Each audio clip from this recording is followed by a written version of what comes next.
Eagle কখনো মাটিতে নেমে সাপের সাথে লড়াই করে না, কারণ সে জানে মাটিতে সাপ অনেক বেশি শক্তিশালী। ঈগল যেটা করে তা হলো সাপটিকে মাটি থেকে তুলে আকাশে নিয়ে যায়, আর একবার আকাশে গেলে সেই সাপের আর কোনো শক্তি, ভারসাম্য বা ক্ষমতা থাকে না। সেখানে সাপটি দুর্বল, অসহায় এবং দিশেহারা হয়ে পড়ে।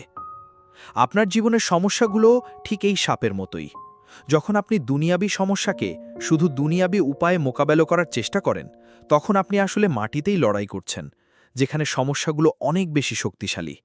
কিন্তু যখন আপনি সিজদায় যান, যখন আপনি আল্লাহর কাছে 2 হাত তুলে দোয়া করেন, তখন আপনি আপনার সমস্যাকে ঈগলের মতো মাটি থেকে তুলে আধ্যাত্মিক জগতে নিয়ে যান।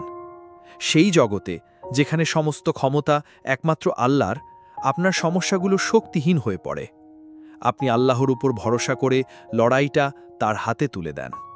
হয়তো আপনি সাথে সাথেই চোখে পড়ার মতো কোনো ফলাফল দেখবেন না, কিন্তু বিশ্বাস রাখুন, আধ্যাত্মিক জগতে আপনার বিজয় নিশ্চিত হতে শুরু করেছে। আপনার যুদ্ধক্ষেত্র পরিবর্তন করুন। আপনার সমস্যাকে আল্লাহর কাছে নিয়ে যান, কারণ বিজয় তো তারই হাতে।